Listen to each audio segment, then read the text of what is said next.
Donc cette question sur les limites de la science est quelque chose de très, très compliqué en soi parce que ça nous demande de nous projeter dans ce que pourraient être les autres explications scientifiques. Ce qui est intéressant, c'est de comprendre qu'une théorie scientifique, c'est toujours a toujours un domaine de validité et il y a toujours des structures que cette théorie n'explique pas.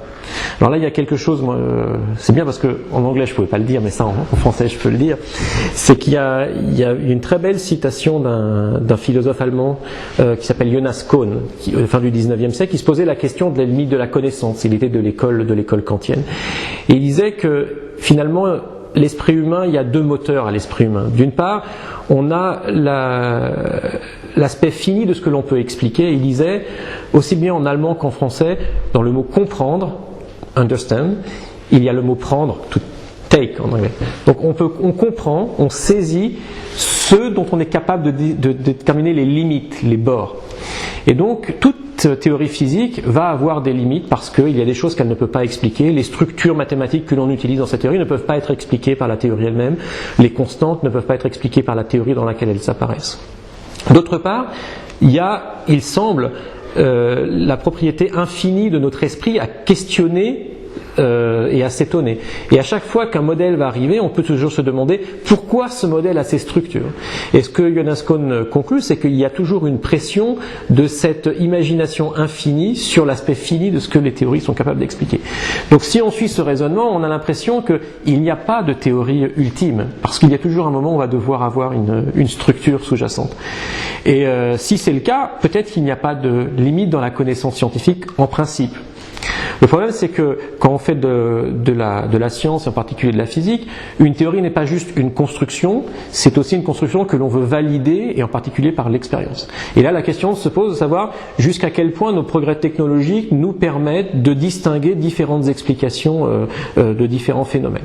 Alors aujourd'hui, le point d'achoppement, c'est vraiment l'unification entre la gravitation et la mécanique quantique, donc les développements de théorie quantique de la gravitation. Et là, on peut se poser la question, on a différentes idées qui sont en train d'émerger, comme la théorie des cordes, les théories de gravitation quantique à boucle ou de géométrie non commutative. Certaines, elles n'ont pas les mêmes propriétés mathématiques, mais aujourd'hui, on ne sait pas si s'il va exister un phénomène physique que l'on va pouvoir mesurer qui permettrait de faire la distinction entre ces différentes théories. Et là, ça pose un vrai problème, parce que si on arrive dans une situation où on a différentes théories qui sont mathématiquement cohérentes, qui unifient les phénomènes que l'on veut unifier et qu'on n'est pas capable de les distinguer de façon observationnelle ou expérimentale, alors finalement on commence à être en dehors du champ de la théorie physique et on va devoir se poser la question, mais finalement comment je choisis ?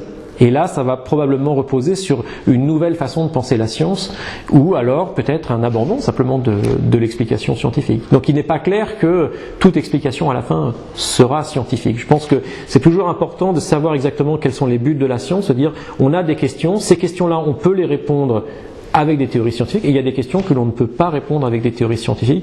Et je pense que les gens qui sont déçus par la science, ce sont les gens qui attendent trop des théories scientifiques.